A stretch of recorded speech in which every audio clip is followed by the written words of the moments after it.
guys, it's Steven, your friendly neighborhood anesthesiologist.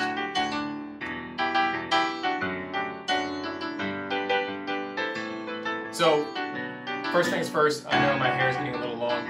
Actually, the military even relaxed the dress code policy on hair. But with this COVID-19 pandemic, barbershops and hair salons, all that are closed because of the risk of transmitting the virus. And I'm not sure when my area is going to reopen, but I'd rather not expose my my barber to COVID-19. I am kind of at a higher risk since I do work in healthcare, and I would hate to transmit the virus to him. Of note, I don't really like getting my hair cut anyways, and I only go to the barber once a month. My friends know I usually look pretty ragged. But I am still paying for my haircut, so I'll give him some money every month, just because I know times are hard, and he's probably not able to function, or if he is, he's putting himself at risk of catching this disease. So because of the circumstances, I'll give him whatever I normally pay for a haircut every month or so. So just something to consider. Times are hard for other people, so if you're able to help out, you help out where you can. Today I'm going to go over an article I recently posted to my blog. The website is stevenbradleymd.com, and it's the Mask Off blog that I started actually in, I think, January of this year. The purpose of my blog is to kind of take the mask off of healthcare and provide an avenue for mentorship and education. So one of the first articles I posted in regards to military medicine, it's entitled "Show Me the Money," and it goes over military physician pay. So a couple of points, some people don't like to read, I understand, I get it. So this is a complement to the post that's on the website itself. And I'm just gonna go over a couple of the key points. So when you're first considering whether you go into the military or practice as a civilian, a couple of things go into that decision. A lot of the times the decision's made in medical school when you choose to accept a military scholarship. So usually the HPSP, or Health Profession Scholarship Program, is a common way to enter the military.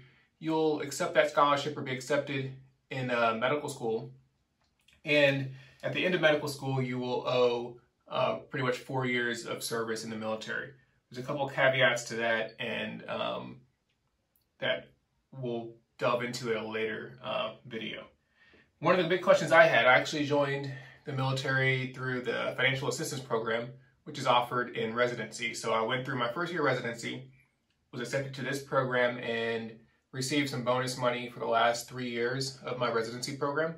And the program incurred a year-for-a-year service commitment +1. So since I accepted the scholarship or was rewarded 3 years of scholarship money, then I owe 4 years of active duty military service. Once I accepted the scholarship, though, I just proceeded with residency like a normal civilian residency program. I grew out my hair, I had locks, I had a full beard, was living my best life, and then came time to fulfill my service obligation. Going into it, I didn't really know how physicians in the military were compensated financially. Fortunately, it was only myself at the time to worry about. I don't have to worry about supporting a family or anything of that nature. So it's a little easier for me to segue into that military life. But I do want to provide some clarity and help answer some questions for those of you that are interested in working in the military. In this blog post, I covered kind of a single physician as they enter the military after residency. So this would be somebody that either did the FAP, the Financial Assistance Program, or completed the HPSP and completed an out-service residency program at a civilian training facility. Several different components to military pay. They include the base salary. That salary is it's a base salary, self-explanatory. There's base allocation in sustenance. This is kind of a food stipend, if you will, and base allocation for housing, a housing stipend. These two are untaxed, and they depend upon your area and your family size. For physicians, we also have a specialty bonus. This kind of helps close a gap between civilian physician pay and military physician pay. There's still a gap. And then there's a board certification bonus. There's a couple other bonuses and a couple other different cost of living adjustments for if you live out of the country or if you're deployed. There's C pay, there's hazardous duty pay, all of those things. I won't really get into that. They're nice to have, but they don't contribute too significantly to the bottom line, but you know, all money's good. So the base pay, to find out what your base pay would be in the military, there's a chart. You can literally Google it. Online I have the chart posted to the website. And the website would be,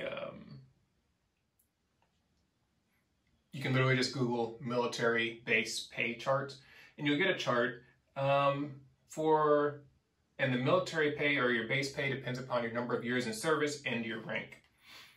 For most of us, once we come out of our training programs, we come in at the rank of 03. In the Navy, that is a lieutenant. If you trained in a military residency program, then you were a lieutenant during your training. After about 4 years at the rank of lieutenant, you'd be eligible to promote to 04 or lieutenant commander in the Navy.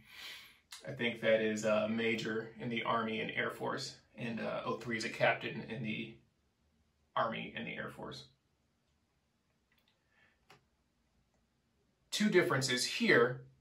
If you did the FAP program where I joined in residency like myself, I didn't get credit for time in service for those 3 years I was accepting the government's money.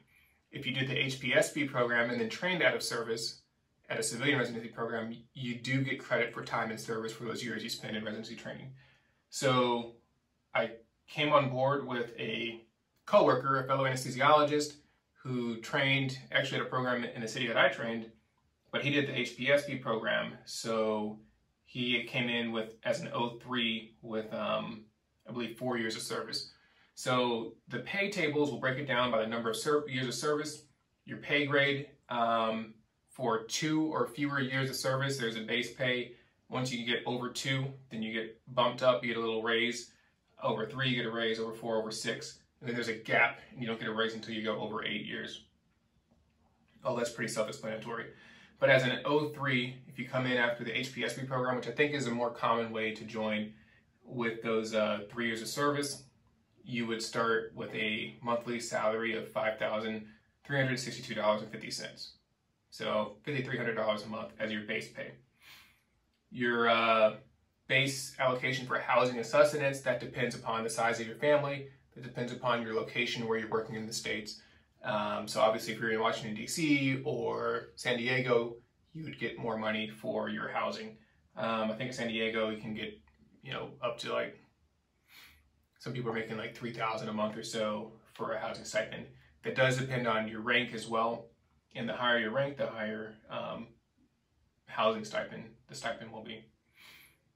So with the base pay of about $5,000 for a lieutenant with 3 or 4 years of service, if you are fairly decent at math, you're coming in at just, you know, over $60,000 a year. And that's your taxable income, right? 5 times 12. So not great for doctor pay. You will get your base allocation, sustenance, you know, that may add another 20, 25 grand. So still not great for a physician. To help close the gap, though, the military has these bonus pays built in. A couple of bonus pays. There's board certification, there's a specialty bonus, and a retention bonus. So these are kind of hard to wrap my head around. They're also available online if you Google military specialty pay bonuses or medical bonuses.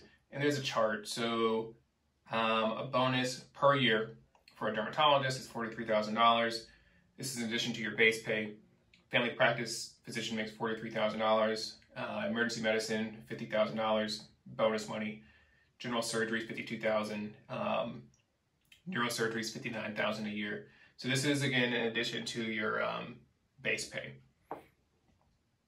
Once you're able to pass boards, you get an additional $6,000 per year for being board certified. So that's board certification bonus. In this article, I kind of broke down an example of a single general surgeon who is leaving their residency program and coming on active duty. they would get that 4 years of service, so they'd be coming in as an O3 with 4 years and making that salary of, I think, $5,300 a month. Initially, when you first join, for the first 2 to 3 months, you won't be fully credentialed. It may take a while to get credentialed as your whatever specialty you are, and for a little bit of time, you'll make a $20,000 a year bonus that's prorated per month, as opposed to the full specialty bonus, whatever that may be. So for example, take that general surgeon that's out of residency training.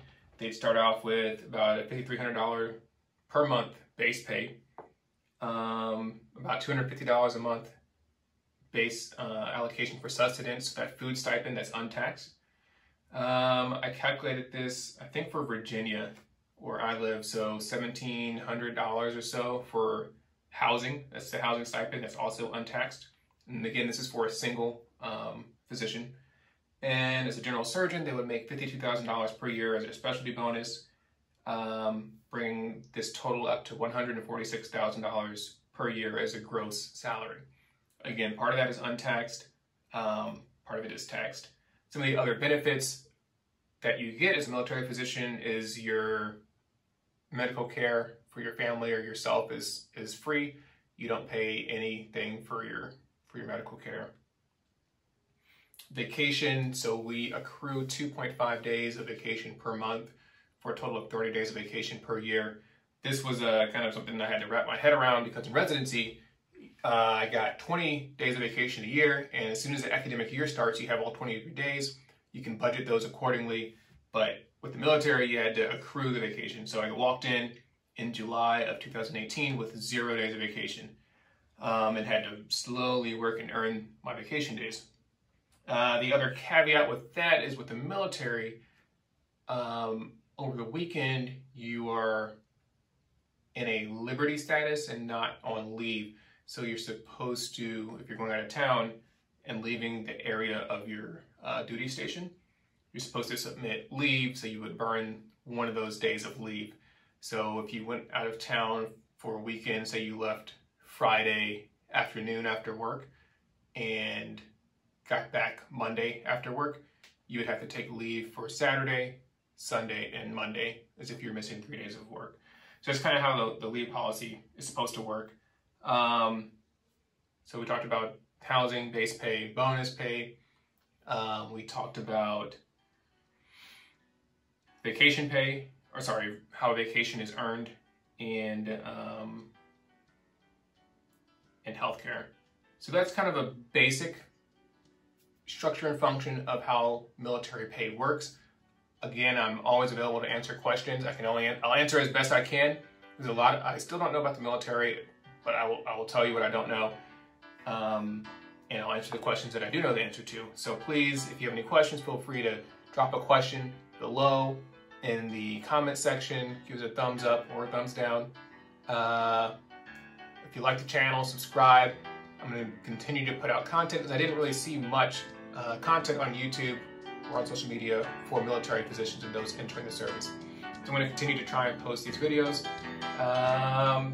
If you prefer to read the Mask Off blog, that's StephenBradleyMD.com. I'm there as well. Thanks for joining. I'll chat with you soon.